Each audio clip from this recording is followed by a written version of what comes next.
Good evening. Welcome to the Pullman City Council meeting for this Tuesday, July 9th. Indeed, please call roll. Councilmember Chapman. Councilmember McCall. Councilmember Parks. Here. Councilmember Records. Here. Councilmember Sorensen. Here. Councilmember Wright. Present. Councilmember Weller. Present. Well, I was reading Mayor the Johnson. roster here. Here. Brandon Chapman notified us he could not be here tonight. Do I hear a motion to excuse? So moved. Second. Move and second. All those in favor signify by saying aye. Aye. Any opposed? Under announcements tonight, coming up during the summer reading program, Friends of Neal Public Library invite you to enjoy the zany, high-energy performance of Buster the Clown and his Red Nose Review. So I know that you're going to have that on your list for Tuesday, July 16th. 2 performances, 9:30 and at 1 o'clock. So if you really like him at 9:30, you can come back at 1 o'clock. That's going to be at the Neal Public Library. We got a lot of summer reading programs. I get to be reading to our children on Thursday at 10:30. And then I think Adam's going to be reading next Thursday. Pullman Parks and Recreation wants you to have a great summer. They've got Wednesday concerts in the park. Food vendor begins at 5:30. Music performances at 6. That's all at Rainy Park. Friday movies at Rainy Park start with food and fun at 6 p.m., then movie shows at dusk. Rainy Park Pool is open for good summer fun. Pullman's Fresh to You Farmers Market is open on Wednesdays, 3:30 to 6:30 at the Brailsford WSU Visitor Center. Music on Main every Thursday from 6 to 8 p.m. downtown Pullman in the High Street Plaza. A lot of good things going on. With that, we now have some presentations tonight, and Gary Jenkins is our first presenter with the Pullman Police Department's Strategic Vision.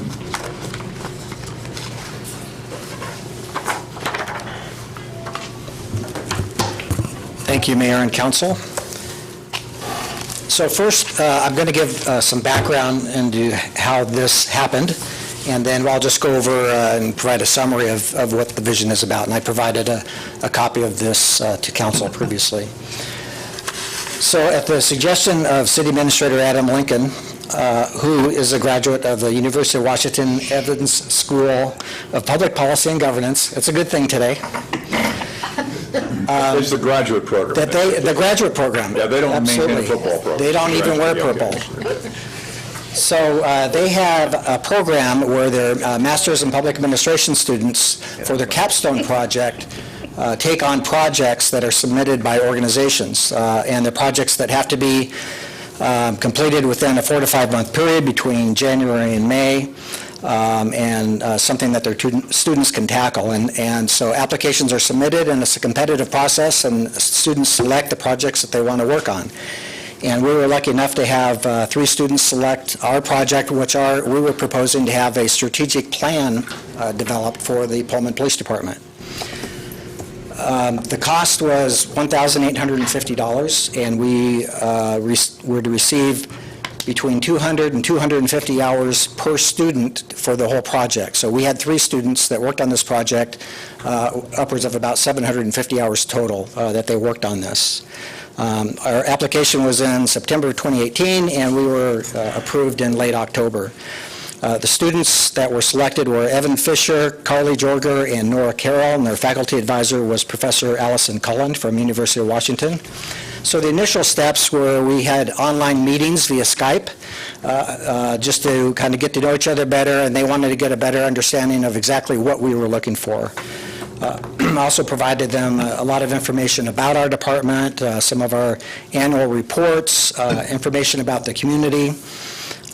And then they also conducted their own research about strategic plans and reviewed plans from other agencies.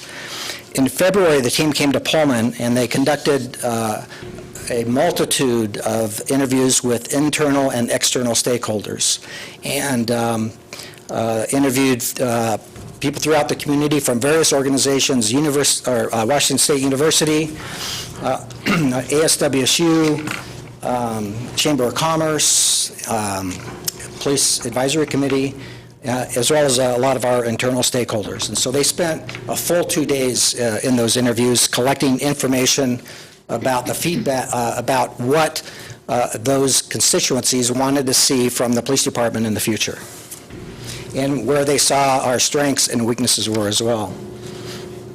The team came back out in April. They held additional interviews, and then we held a half-day meeting with our police supervisors and management team to kind of distill and refine the feedback they had received, and then they spent a full day with me to finalize the product. So what we failed at was developing a strategic plan, because what we ended up with was a strategic vision. To me, the strategic vision is many times better than a strategic plan.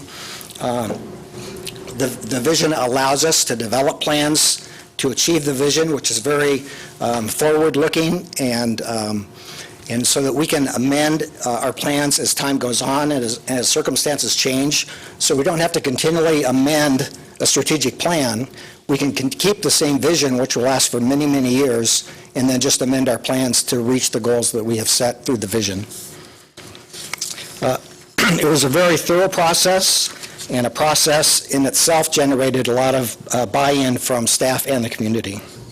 I rolled this out to my staff at an all-staff department meeting on June 19th. And so our next steps now are we're going to work with our staff to put together some prioritized action plans to achieve all of the goals and sub-goals that are listed.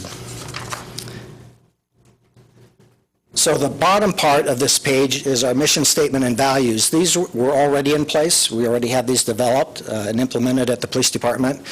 And if you've ever been in our facility, you'll see our mission statement and values prominently in the front lobby, as well as both hallways upstairs and downstairs at the police building. This is our overall vision statement that we came up with as a result of all the information collected. Pullman Police is a leader in the law enforcement profession. So this is something that is aspirational to us, and it's something that we want to strive for and that we feel is attainable for us. So there are 5 goals listed in the strategic vision. The first goal, Pullman PD has an exceptional work culture. I'll just go through fairly quickly about where I see we are now as far as what we're already doing well, and some areas where I know we can improve. In this area, I think that we hire good quality staff. We're very selective in who we hire. We fail a fair percent of applicants during our selection process, and we don't hire for the sake of expediency.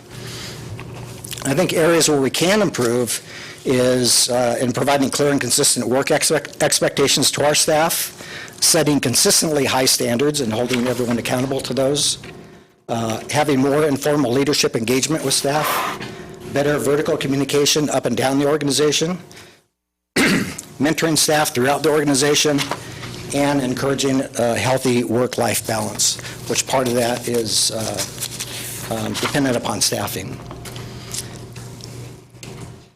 Goal 2, Pullman PD is a trusted and valued community partner. This is another area where I think overall we do a pretty good job. We're fairly well engaged in the community. I think we're transparent and honest with the community. One thing we did find out is the public wants to see more of police-initiated community events and public education. And so that's something that we'll need to work on in the future. And something listed under the first paragraph regarding responding in a timely and appropriate manner to all calls. That's something we're going to try to find some more metrics to determine that, and also keep an eye on staffing for that.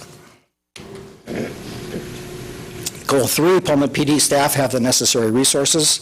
I think we are good at monitoring and anticipating staff needs. As council knows, I've been in front of council previously to address those issues, and council has responded. I think we do a really good job with training and professional development. I think we see a lot of agencies, when they have to make cuts, they cut in the training area because that's easy to do, but we really value the training that we provide our officers to make sure that they're professional and competent. And I think we effectively use technology for efficiency. Another thing that we just need to monitor again is just our staffing needs as population and call volumes increase and as call types change. Goal 4, Pullman PD anticipates and addresses challenges. We do what I call environmental scanning. Apparently nobody else understood that term, so it's not on here. We had to rephrase it. But essentially, we monitor local, regional, and national trends to anticipate impacts to public safety. And so that way we can be prepared to address challenges that are presented to us. An area that we need to improve here is really advocating for solutions for community needs that are impacting community safety. And then the last goal, Pullman PD is an innovative organization. I think we're good in a lot of this area. I think we've been at the forefront in some of the issues, including body-worn cameras and drones. I think what we really need to work on is our entire organization and moving our organization more towards fully embracing new ideas and innovation, and giving our staff room to make some prudent risk when trying new things. So that is a quick overview of our strategic vision. Happy to answer any questions. Comments? Nathan? Comment. Well, this is very awesome, being able to see all of these goals out right in front. I think, I will say this, you downplay the innovation that you engage in, you and your department. It's just phenomenal, the amount of technology. You're out there in front, and you don't implement it, the technology haphazardly. It's very strategic, it's very, well thought out. So I just wanted to say it's extremely impressive, so. Thank you. Just to add on that, he's ahead of Seattle and Spokane Police Yes. Department in so many respects. So they actually watch what Pullman's doing. So, any other comments, sir? Okay. Gary, thank you so much. Next comes the PBAC Water Supply Alternative Funding Opportunity. I like the way you put that, funding opportunity. And with you, Tyler Palmer's here from Moscow. Tyler, nice to have you here. So, Kevin? Thank you, Mayor. Good evening, Council. I believe Council's familiar with the Police Base and Aquifer Committee, and there's some background material on the committee in a memo for a later agenda item tonight. Just maybe who's in what seat now. The current chair of PBAC is Paul Kimmel. He's the Latah County rep. Paul does a lot of things in the community. Vice chair is Mark Story, the Whitman County rep, and Tyler Palmer is one of the Moscow reps. He's here tonight. He's the acting public works director for Moscow. In 2017, PBAC completed the Palouse Groundwater Basin Water Supply Alternatives Analysis Report. That's a long title. We should have shortened it. A summary of which was previously presented to council. And I think Tyler was here that night probably a couple of years ago in 2017. The report looked at a 50-year planning horizon, and it took 40-plus projects, management actions that had kind of been out there, different studies and reports on both sides of the state line, and reduced them down to 4 preferred alternatives based on economic and non-economic criteria. The report was partially funded by the Idaho Department of Water Resources to the tune of a grant for $100,000. Both IDWR on the Idaho side and the Department of Ecology on the Washington side have provided grant funding and support for PBAC over the years and are ex officio members of the committee. In July of 2018, PBAC organized a bus tour of the alternative water supply sites with the Idaho Department of Water Resources Board. The board has continued to support bringing a project to fruition that would address the region's long-term water supply needs. Since the tour, discussion has continued on the Idaho side, and the IDWR board has indicated a willingness to potentially fund a large capital project, such as those identified in the alternatives report. Initial discussions related to funding are this would be a grant and not a loan, which is a very important distinction. PBAC discussed this opportunity at its recent retreat last month, and its members expressed general support for wanting to pursue this opportunity. There are a number of questions that will need to be answered, and the time frame for additional work and decision-making for the next step is very short. The board has asked for PBAC to refine the alternatives list to a preferred direction by next October, after which there would be further refinement and a potential start on the environmental review process. The details of a preferred direction would still need to be worked out. There are a few things to keep in mind. The IDWR funding would likely be for a capital project on the Idaho side. Assuming that IDWR funded a project on the Idaho side, there would likely be an expectation that the Washington side also show its commitment to the region's long-term water supply. What this would look like remains to be determined, but could include a smaller project on the Washington side, such as wastewater reclamation or surface water treatment alternative, both of which are listed in the city's most current water system plan update as additional water supply projects. Water conservation would also continue to play an important role with potentially higher conservation goals. While many questions still remain, we felt it important to bring this to council tonight to make sure you were aware of the opportunity and also make you aware that it will take a commitment from the city, both in terms of staff time and likely financial resources.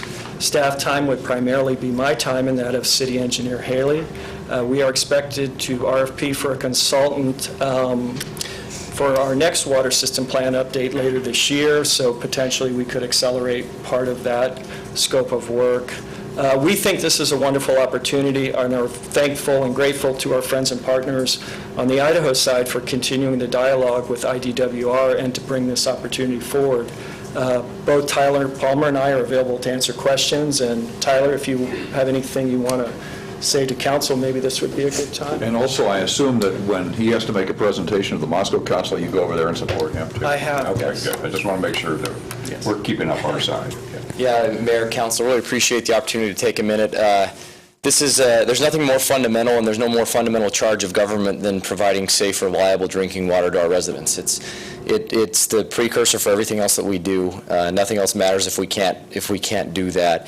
And so this is something that I've been very excited to be able to be involved in. As Kevin indicated, this is largely a result of the efforts of the Palouse Basin Aquifer Committee and all of us working together. It's a structure that people around the country are just in awe of, because water is such a source of conflict everywhere. And when they look to us and they see that we work cooperatively in our region on this, when we have a lot of complicating factors. We have 2 major universities, we have a state line between us, we have counties, we have the cities.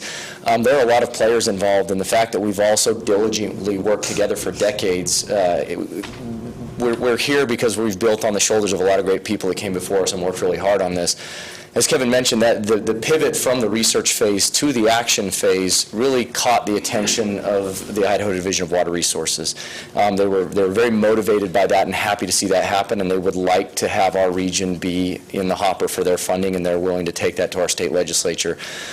So yeah, we're very excited at the opportunity and look forward to the work that we can do together to try and solve this most fundamental problem here on the Palouse. Comments? Thank you so much, Tyler. Yes. Dan? It's been a while since I've seen the 4 proposals for different potential water sites. Are all of them in Idaho, or was there one in Washington, on the Washington side? The 4 proposals, so there was a proposal for the Snake River. It was a Washington diversion, but, essentially you could look at an Idaho diversion on the Snake as well. The North Fork of the Palouse was also alternative. That was alternative 2. That was with a diversion in the city of Palouse, but again, could be moved to the Idaho state line if it made sense. There's a storage project on the Moscow side or the Idaho side in the drainage just north of Moscow, Flanagan Creek. And then option 4, alternative 4, was a lot of smaller projects on both sides that would add up. So it would be like wastewater reclamation, maybe a small surface water, additional conservation, and a few other things. So if we're talking about like the potential for Idaho Water to potentially fund a capital project, would that be primarily projects on the Idaho side? Yeah, so we'd have to, for Washington projects, we'd probably be looking for Department of Ecology for a Right. similar type of project. and our chair, Paul Kimmel, is going to be meeting with Department of Ecology here in the near future to also talk about funding for this next, year or 2 years, with kind of fleshing out on the Washington side what that project might look like, what our commitment might look like. So I think that'll happen next week in Spokane. Okay.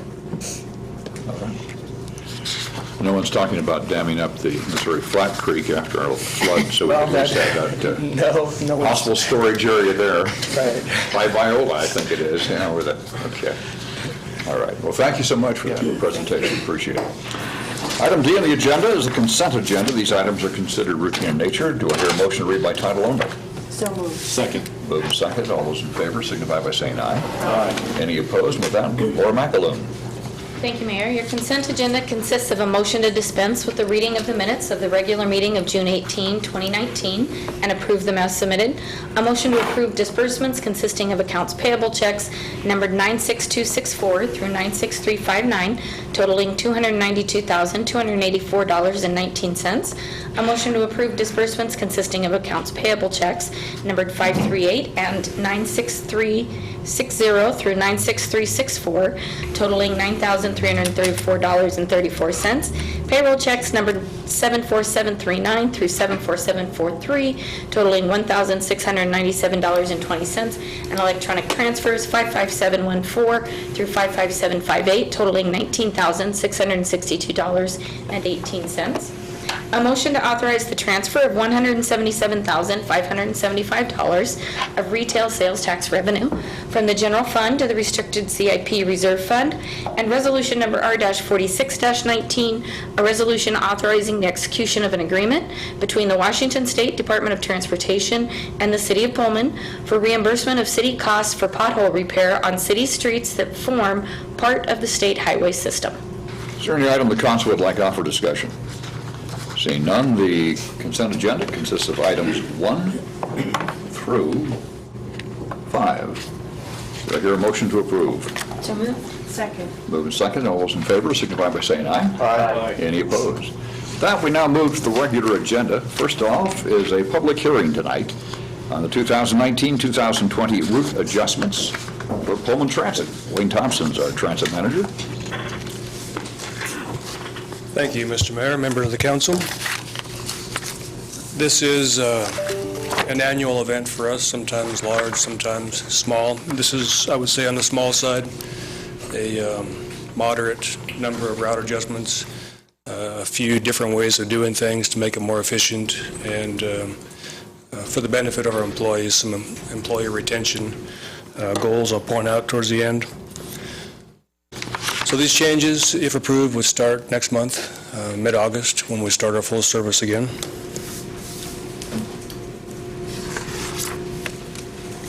This is a summary of the highlights of the package.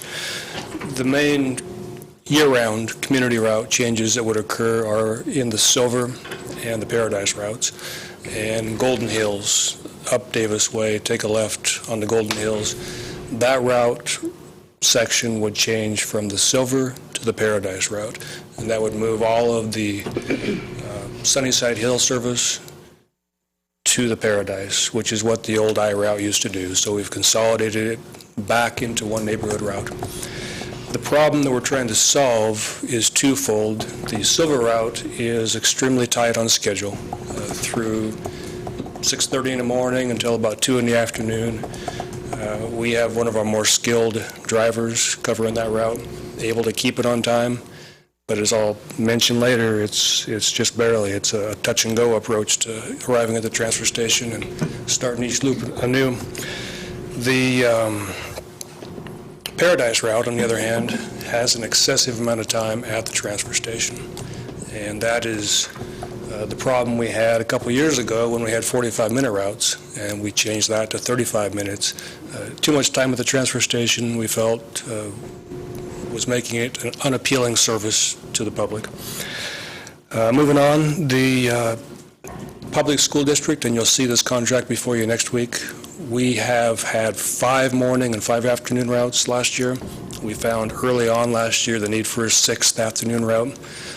Apparently a lot of families are able to get their students to school in the morning, but they need the service in the afternoon. Plus, we don't like to have a full bus in the afternoon with middle school students. It tends to be a bit of a challenge. So we've... Nicely put. Yeah, thank you. We formalized that in the contract for a 6th afternoon route. Next bullet point, those 5 morning routes, in the past several years, we have sent those to the WSU campus where they've run long and short loops, pretty much at the discretion of the drivers, coordinating with each other, coordinating with dispatch. Instead of long and short loops, we intend to have these buses turn into gray, crimson, Coug routes. So that's what they say on the reader board. The students looking for a bus won't see any difference between these buses and the ones that have been running since 6, 7 in the morning. So we think the ridership will be much better on what formerly were shuttles. Probably should have put this one at the top of the list. This is long overdue, an investment in our dial ride program. 2 hours a day, which is 10 hours a week dial ride service. That's much needed. It fills a gap between 11 and 12 and between 3 and 4. And it takes a 6-hour driving position and keeps that driver employed for 8 hours straight. So it's a benefit to the employee as well, and it does increase our dial ride service. All dial ride service now, community service, is with full-time employees. All 4 of those shifts are full-time drivers. We would also convert a 3/4 time driving position to an extra board position.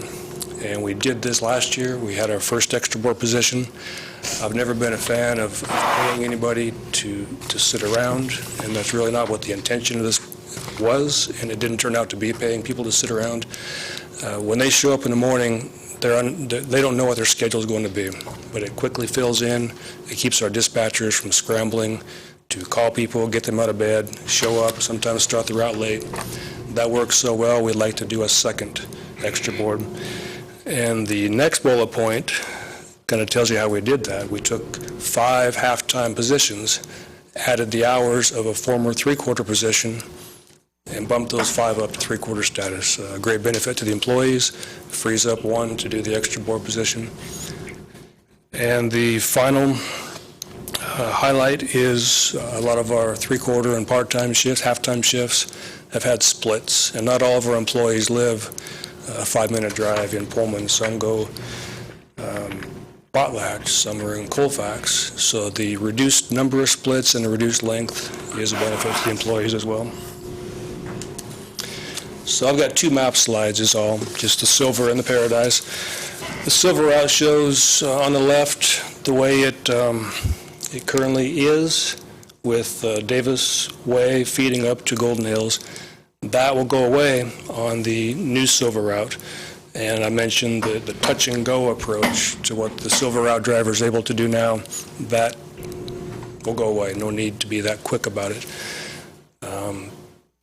So it takes any service that was formerly on Sunnyside Hill and moves that to the Paradise route. And pretty much in reverse, the Golden Hills area here goes on to the Paradise route, consolidates it back into a full Sunnyside Hill route, former I route concept.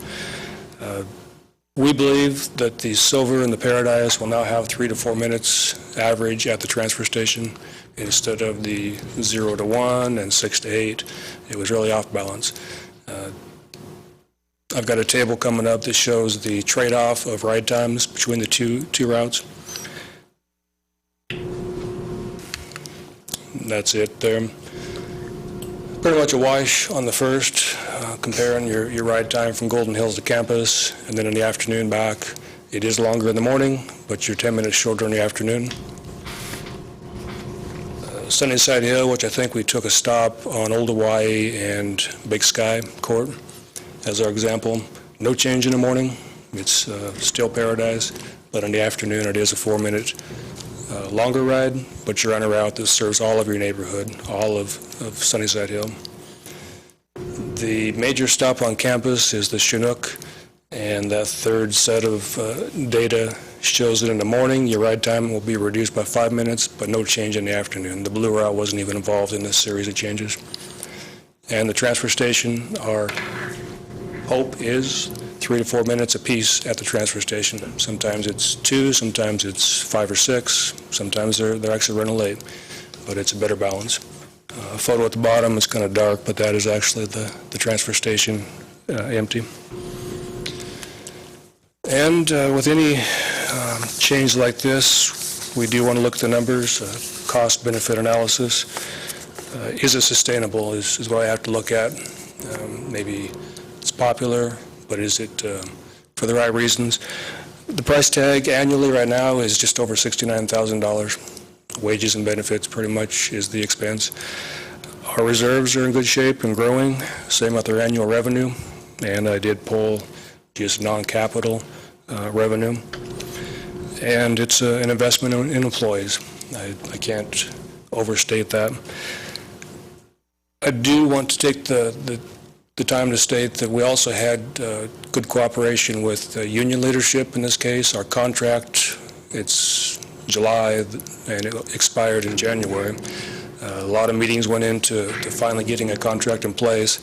So with a brand-new contract, they worked well with us to interpret some of the things that allowed us to make these changes. And I think we all agreed that it is for the benefit of the employees, and I think obviously, hopefully, for the system changes we're making to the Silver and the Paradise, and no doubt the Dollar Ride, more hours there as well. So I'll be happy to answer any questions. Questions? Okay, Nathan. Wayne, first of all, great presentation and being so flexible and being able to move things around and the emphasis on employees. Like you said, priceless. The question I had is regarding, and this will come up every time there's a change in transit, the CAC stop over there, community action stop. Is that going Still in to- place? Yeah, the loop route has not changed. It still goes Okay. by there. Yep. Just want to make sure. Thank you. Any other comments? Since this is a public hearing tonight, we're going to open the public hearing on these changes. Is there anyone in the audience who would like to make any comment regarding the changes that's been proposed? Seeing none, I will close the public hearing on that. And again, excellent, and the kind of comments that we hear is, yes, if we can get some more dial ride service, it'd be wonderful, and thank you very much for responding. Yeah, thank you. This is just a start. Very appreciate it. Thank you. Okay. At this point, Wayne, you're asking for the approval of the council on these rate adjustments. I mean, these adjustments or not, or just basically the public hearing? That's all we needed to do tonight was the public hearing, correct? It is, with positive or no comments, I would take that as an indication to move forward, and I plan to come back next week with a package. I see all the head nods, so you got it. Thank you. All right, thank you very much. Item number 2 tonight is a resolution before us for penalties for parking infractions, which deals with a previous one. And with that, Gary Jenkins, our police chief. Thank you, Mayor and Council. In May, Council adopted an ordinance, a resolution that essentially updated our parking fines that had not been revised in some time. And Council also wished to have an early payment discount for parking infractions, as well as a late payment penalty.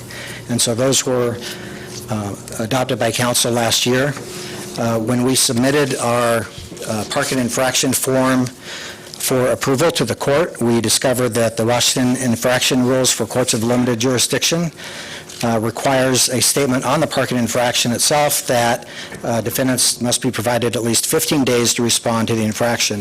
The resolution adopted by council had a 14-day limit instead of 15 before a late fee was imposed. And so essentially, all this resolution does is change when the late fee is imposed, and it will go from the 15th day to the 16th day before we impose the late parking penalty.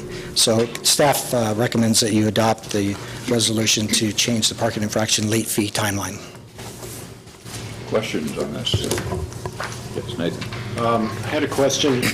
As I was looking through the different violations, the handicap zone, it looks like not applicable for the first, second, third, along with the chain parking downtown. I know the chain parking is a challenge.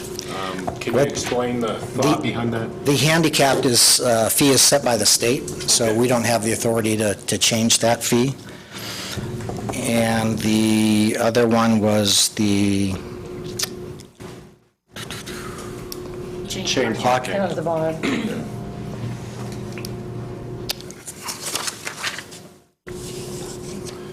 So with our new parking regulations, the chain parking is no longer applicable. Okay. All right, any other questions? Then do I hear a motion on this resolution? Move to adopt resolution number R-47-19. Second. Moved and seconded. Laura? Resolution number R-47-19, a resolution related to penalties for parking infractions, rescinding resolution number R-43-18. All those in favor signify by saying aye. Aye. Any opposed?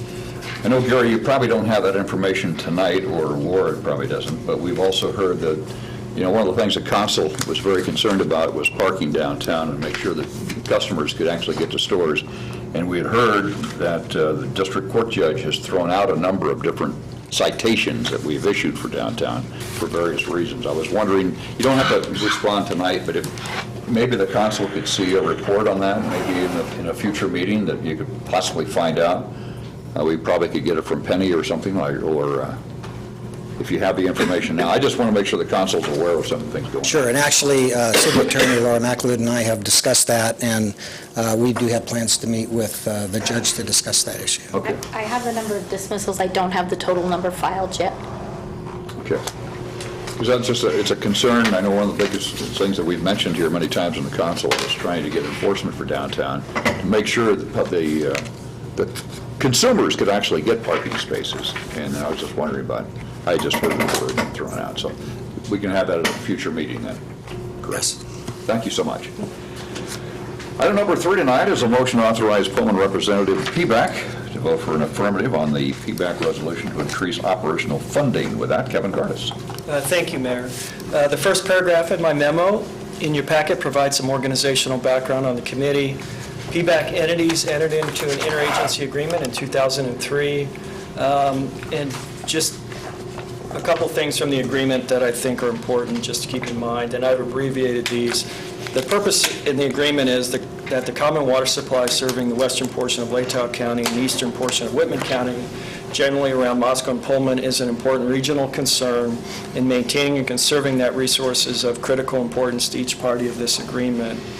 And just a few of the duties that are enumerated in the agreement are coordinate planning to assure a long-range supply of water, maintain and continue to expand the database developed through previous studies and data acquisition efforts, and investigate supplemental and/or alternative sources of water. As part of the agreement in 2003, the 4 major pumpers of PBAC agreed to pay $8,000 annually toward the operating budget of PBAC, and the other parties agreed to pay $2,000 each, would have been the 2 counties and Colfax. In 2007, PBAC voted to increase the operational funding investment from $8,000 to $20,000 for the major pumpers and $5,000 for the others. This was primarily done with the recognition that a full-time executive manager was needed to provide leadership on water resource issues in the basin.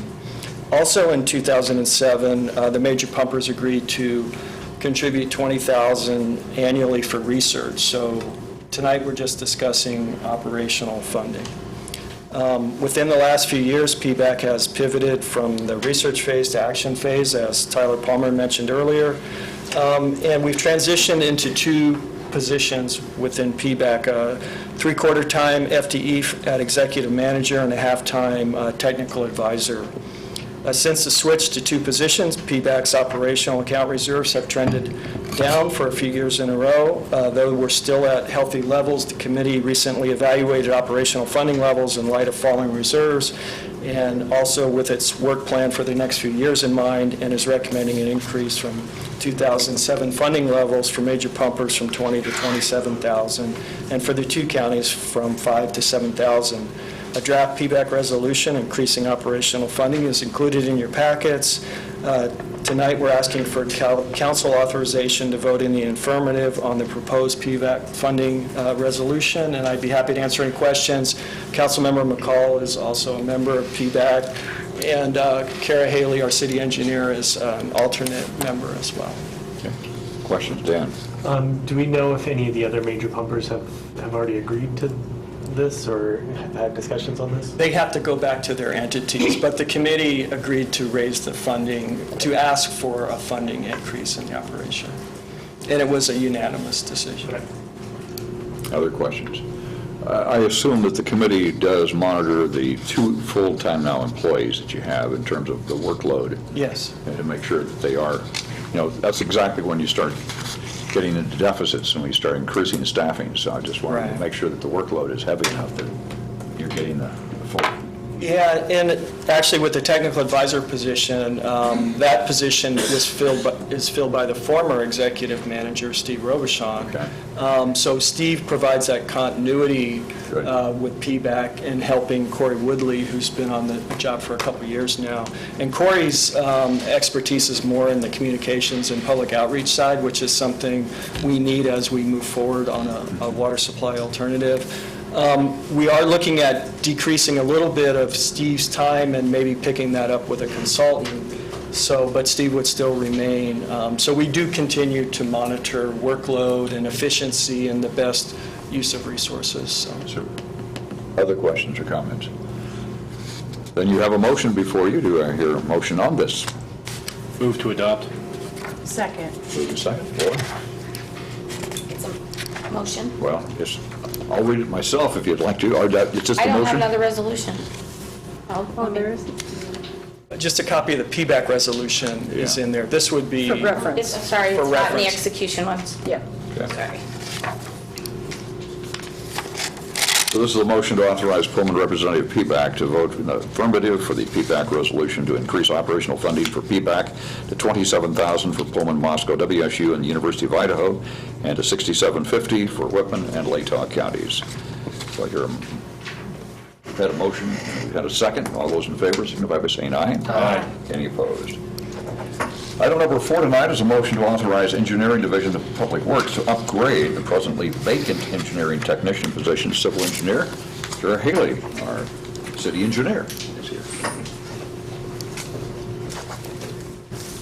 Thank you, Mayor, and good evening, council members. As development continues to thrive in Pullman and our population steadily climbs, staffing needs of the Engineering Division of Public Works should evolve accordingly. Our division currently reports to the Deputy Public Works Director and consists of myself as city engineer and the following 6 other positions: 1 senior civil engineer, 1 civil engineer, 2 engineering technicians, and 2 engineering aides. 4 of these positions are presently filled, but we are lacking 1 engineering aide and 1 engineering technician. Applications are currently being accepted for the engineering aide position, which typically targets enrolled college students and is expected to be easily filled by late August. On the other hand, despite ongoing efforts, the engineering technician vacancy has proved very difficult to hire. To help combat this hiring challenge and better support the current needs of our division, we are recommending a phased strategy over the next several months to incrementally restructure and reclassify the 2 engineering technician positions. A memorandum was provided to you guys in your packet with this request for council action, and it discusses in detail the entire strategy and the reasoning behind the proposed approach. There are 3 phases at this time, and the first of which is the focus of our request this evening and involves upgrading the presently open engineering technician position to civil engineer. The city's class specification for engineering technician indicates a general purpose of performing engineering design, surveying, construction inspection, and related technical work for the city's public works construction projects. Historically, this class specification and the required duties and responsibilities fit the associated job title well, and it was appealing to many in the engineering profession. As educational trends and expectations have shifted over the last several years, the market for engineering technician work has also changed. And with that, we have seen a large decrease in the number of people entering into this specific line of work, especially those who are qualified enough to perform engineering design at the competency needed and expected in our division. In today's market, the typical career path for individuals entering into civil engineering design now involves, at a minimum, obtaining an undergraduate degree, usually supplemented with an engineering training certification, and often with the intention to continue on and get a professional engineer license. Our engineering technician job specification lacks such qualification requirements. In fact, it requires no undergraduate degree at all, whereas our civil engineer class specification is more in line with these qualifications, and we feel is overall much more appropriate and applicable to the essential roles and responsibilities of the position that we're needing to fill to further support our division as it stands right now. At this time, we are strictly seeking approval to upgrade our existing vacant engineering technician position to a civil engineer, starting immediately. With this approach, we anticipate our applicant pool will improve significantly, and we can hopefully hire a quality applicant sooner to join our team.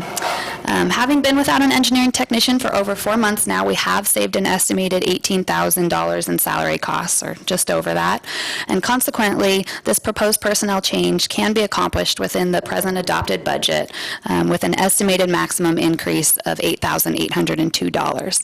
And that would be for the remainder of 2019, including through all of 2020. In an effort to remain transparent about our upcoming intentions, I do also want to just briefly mention in closing the remaining 2 phases of our overall recommended strategy. There is some supporting discussion in the provided memorandum, but in short, the second phase, the idea behind that would be to add an entirely new construction inspector position, and the third phase would be aimed at reclassifying the remaining presently filled engineering technician position. We still have a lot to work through on some of the specifics of those 2 additional phases, but we would plan to return to you guys with additional information on those as we develop that further. And I'd be happy to take any questions. Questions, comments? So Ann. did you just say there is an existing technician? Yeah. So we position have, that is full? yeah, I said at the beginning, and it was quite wordy, but there's 2 engineering technician positions currently. One of them is filled, and one of them has been vacant for the last 4 months. And so the idea with the phase strategy that I've kind of alluded to as I've talked through this is there's been a shift in the market, and engineering technician is somewhat of an outdated title for the type of work that we're looking for somebody to hold. So the reason that we have that third step is we think it's important as we're potentially moving this current position away from engineering technician that we also focus on that position and see if there's a need to rework and possibly reclassify that.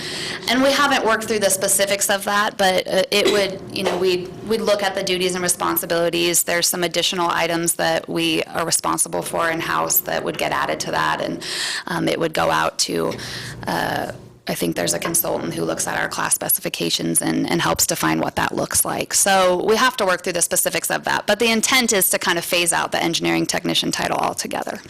Thank you. Yep. Any other questions or comments? Then do I hear a motion on this? Motion to authorize proposal? Second? Moved and seconded. Motion to authorize the Engineering Division of Public Works to upgrade the presently vacant engineering technical position to civil engineer. All those in favor signify by saying aye. Aye. Any opposed? With that, we go to new business tonight. And Al, I know you have an item you'd like to bring forward. A minute, I'm voting still. Oh, There we go. okay. Okay. Yeah, I do. I have some new business to bring up here. I wanted to bring up to the council construction in our downtown central business district. And I feel that we need to have some discussion with the planning department and others before we have additional construction downtown. We can't allow developments downtown with the concept of Evolve building without having some requirements in place for this type of development. We have hired a consulting firm to help us create a master plan for the central business district. And we need to make sure that new construction fits that master plan.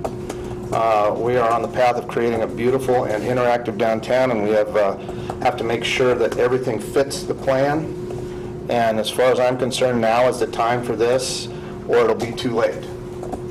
So I wanted to bring that up to the council and see what they're thinking about. So you're basically proposing a time we can have a discussion on this item in the future? Is that correct, Yes, Gary? I think we need to know as a council what the requirements are for downtown and any additional requirements or changes that we may want to make to those requirements. And I don't know if anybody's have anything to say with that. I agree that I think as a community, we need to be all on the same page with, give our community and our constituents an opportunity to actually think about this along with us and provide feedback for what we want downtown to be.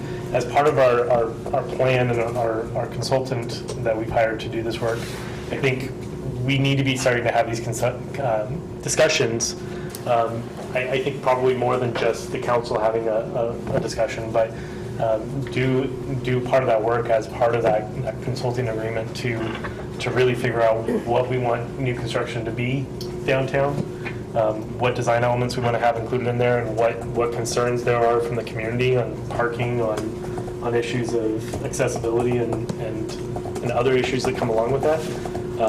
Seeing that there has been recent interest in several locations downtown, I think this is something that we need to be on top of, so we don't let projects get ahead of us without thinking them through. Absolutely, I would concur with that. And That what is, you said, yeah, you're, So I just want to say something else here.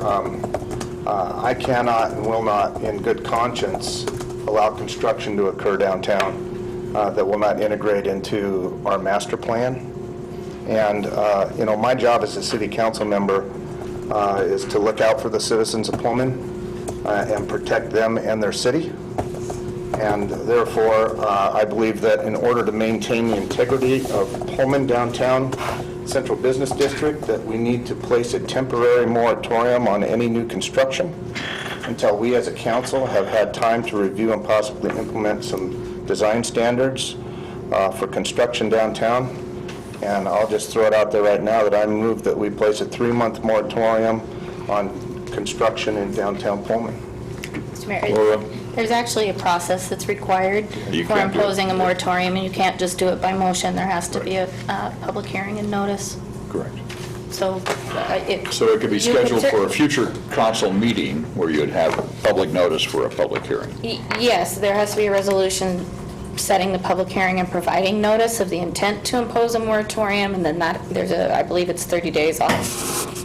We did it with the marijuana regulations. Okay. But it is a process that's a multiple-month process. So I guess what would happen here would be that the council would have a discussion of whether to direct staff to go back and start drafting the documents to initiate the moratorium process. Other comments, Ann? I feel like a moratorium is a little premature when haven't really identified the specific issues that we are concerned with. So if we could have the discussion first, and then if we agree after discussion that yes, let's have a moratorium, or can these be solved in other ways, that's how I would like to proceed. Okay. Eileen? So, yeah, I'm with you here on this. What sort of discussions did you have in mind? Did you have sort of a format in mind, how these public discussions or discussions within the planning commission or between the planning commission? Do you have something specific in mind that we can kind of like focus to so we can get this rolling? I think it has to do with some education from the planning department to us or other entities or departments so that we know what's happening. I mean, we're sitting here spending a whole bunch of money to create a downtown master plan. And I believe that there are not enough things in place that are going to make that fit with new development.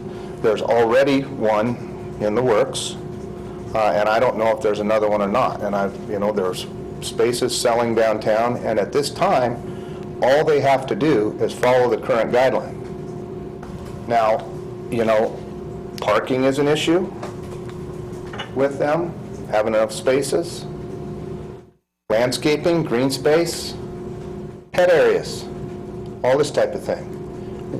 I need to know what we've got in place there, and I do believe that there are some other things that we need to put in place to make downtown, we want this to be the place, right? And right now, they put in their per position for building, all they have to do is go by what we've got on the books now.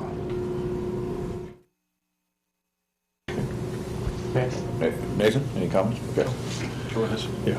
I was just going to say, Laura, with the process, if we wanted to do a moratorium, is that something that we could have some a presentation at the next meeting on what that process all looks like, so then we can actually think about what that looks like before we actually go forward with that? Yes, you certainly, yes, and that is how we approached it with the marijuana regulation of going through. And there also has to be criteria for justifying whether you can impose a moratorium.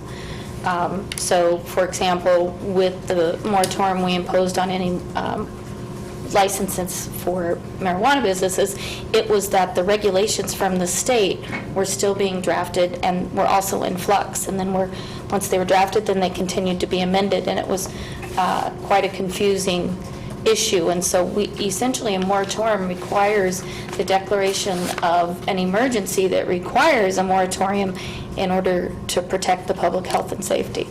So what I would do in that presentation is show you what those criteria are and what the process is, and then you can decide if you feel like it's something to go forward. And that would actually also give me the chance to kind of analyze and understand what it is Commissioner Sorensen is looking for. I'm a council member, not a commissioner. I apologize.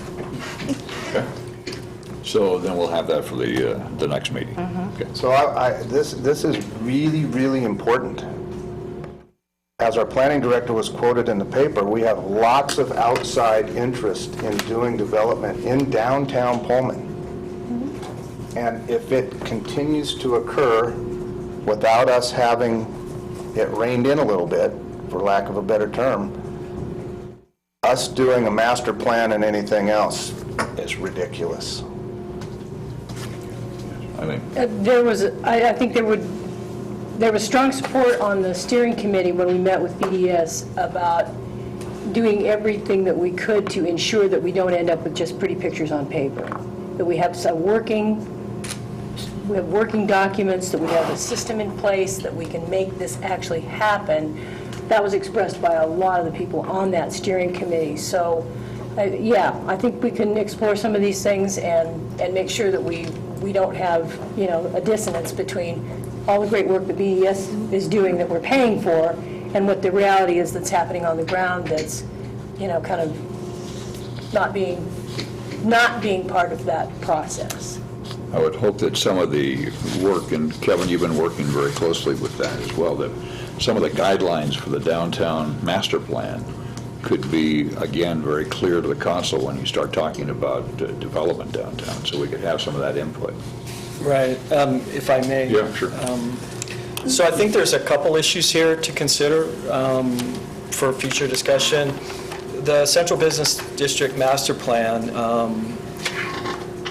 it's looking at transportation, it's looking at streetscape, it's looking at parking. We've talked about all the issues that it's looking at. So I expect, and that's supposed to be finished up in January or so it's not that long term. I expect that we'll have a plan with figures showing us what we expect the downtown to look like, but I see that as being from the building out. If another component of this potentially is design standards and planning regulations for parking or what buildings should look like, that's kind of a little bit of a different animal, and that may be what Councilmember Sorensen is after. And then I think we need to be careful with what I would, and I defer to the city attorney on this, vested development. So anything that is coming in under our current regulations, we can't change the rules, I think is the simple way to put it. So that's exactly my point. Right. Is that as they come in right now, we can't change anything. Correct. And until we do something, anyone that sends anything in plays by the current rules. Okay, so he'll be on the next agenda. We'll have a discussion as to how we can approach this, and walking through what possibility in terms of 30 days, hearing notice, and all that. So, I just have a question, and kind of following up on what Kevin said. What is or should the involvement of the Planning Commission be in this? I mean, don't they have a stake in this as well? Right, and I need to understand better what Councilmember Sorensen is talking about. If it is design standards, that's part of the zoning process, so that would absolutely go to the Planning Commission. If it's things like height restrictions, well, actually, no, that would also be under zoning. I guess the only other things I can think of would be building code changes, which then we also run into the state building code, which we have to follow at a minimum. So I guess I'd need to understand more what type of new regulations that would be contemplated. So we're good for that. I pretty much voiced all the things that I was talking about, so, So July 16th, the next meeting, we'll have a discussion of that. I asked our city attorney, Laura McAloon, to talk a little bit about, as some of you saw in the paper, the county responded in the district court, and I'd like her to go through and deal with some of the things that we sent to the county, and just basically her take. And obviously, we're not doing negotiations in public here, so it's still a process that's underway, so. It is, and I can just give you an update of where we are with what proposals the city made, and then what the county's response has been, and then where we're at in terms of how to respond to the most recent communication from the county. So the first proposal that we made to the county was zero rent, which is the same status quo. They pay no rent. In exchange for the city not having to pay filing fees, which are currently $25 an infraction on city infractions. Not all cases filed, only city infractions. And our estimate was that came out to about $4,000 a year in terms of value to the city. The county didn't counter to that. What they did is they just simply communicated that that wasn't acceptable. Oh, excuse me. It was contingent on the 0% rent, but knowing that the city would be risking significant capital improvements or repairs, emergency repairs, if the building continues to remain open after the city moves to the new city hall. The request was that the county would share 50-50 in the risk and the cost of any repairs. So that was what we were told wasn't acceptable. So what we did is we didn't wait for a counter proposal from the county. We gave them a new proposal, which the mayor communicated on the 21st.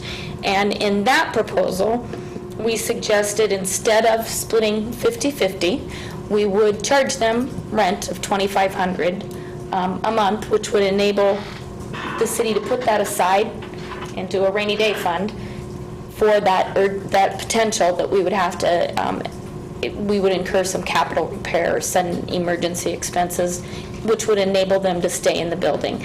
Or alternatively, if the HVAC system went down and we couldn't heat the building, we would have the ability to notify them immediately that the lease was being terminated, and the city wouldn't have to make those repairs.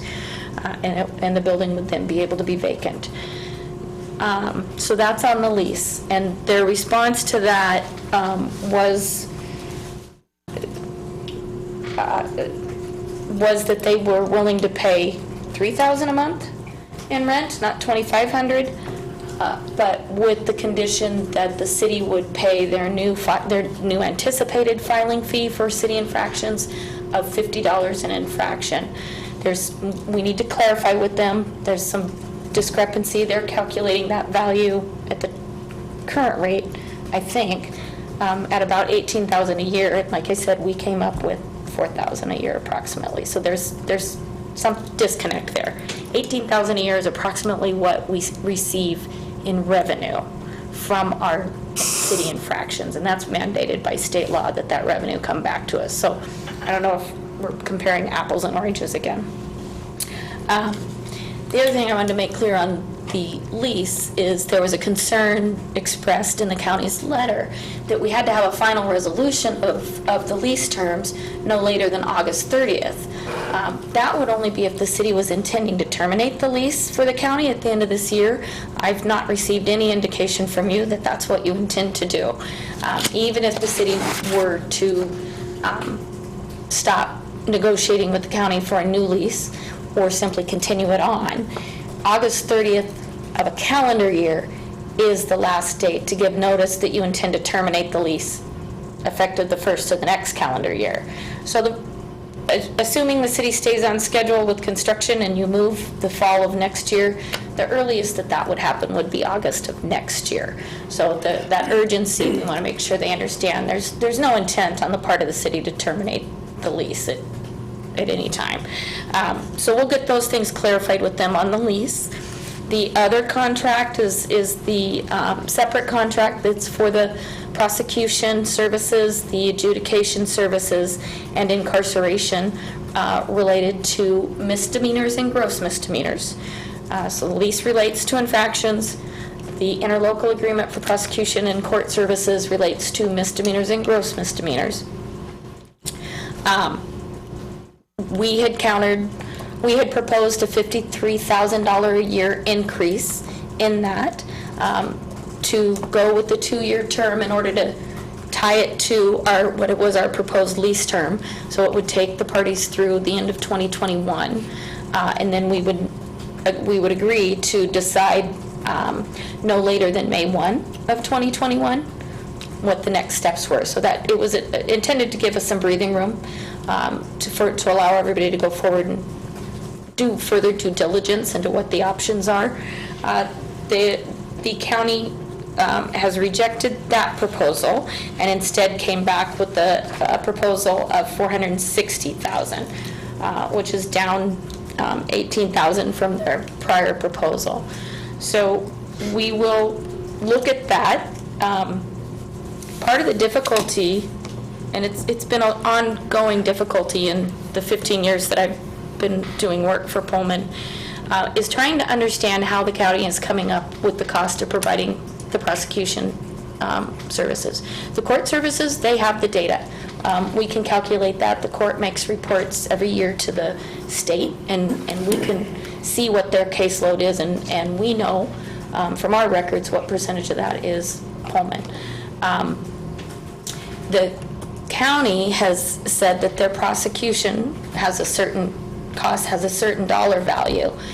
We did ask, we didn't formally contest that figure of $488,000, but we did ask Mr. Petrovic to provide us with the backup data to support what the dollar amounts were, and then also the percentage, the assumption that 49% of the prosecutor's district court workload on misdemeanors and gross misdemeanors is tied to city tickets, because we couldn't really make that sync with the city's records on the issuance of misdemeanors and gross misdemeanors. Mr. Petrovic said they don't have the software to do that, which has been the problem always, and we understand that they would have to purchase new software in order to provide that data to us. So our proposal was that they would no longer have to provide that data, and we would figure out how to get it. So while we didn't formally contest that, we did ask for that documentation, and they told us they were unable to provide it. So what we have been doing in the interim is the police department statistician is using the data that we have in Spillman and reporting that we received back from the courts on the disposition in order to figure out what percentage of the district courts misdemeanors and gross misdemeanors, which would be the only misdemeanors and gross misdemeanors that the prosecutor's office is handling for us. What percentage of those are city-issued tickets? And then also we're looking at the disposition. What are the outcome of those prosecutions, the dismissal rate, the rejection rate, those things. And so our city statistician has been creating gigantic spreadsheets with information that's downloadable from Spillman. So we're working on gathering that data so that we can help the county and work with them on how do we assign a cost and a percentage rather than just ballparking it, which is how Mr. Petrovic described how they came up with that figure.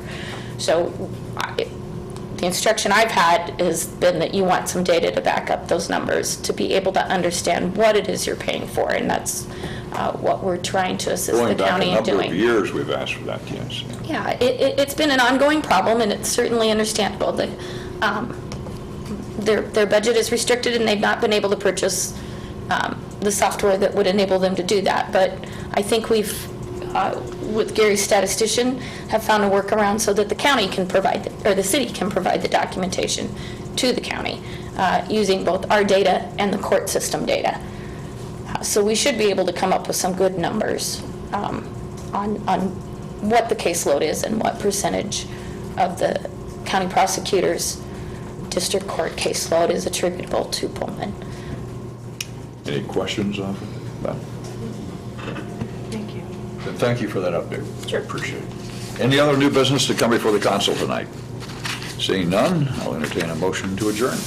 So moved. Second. Move a second. All those in favor signify by saying aye. Aye. Any opposed?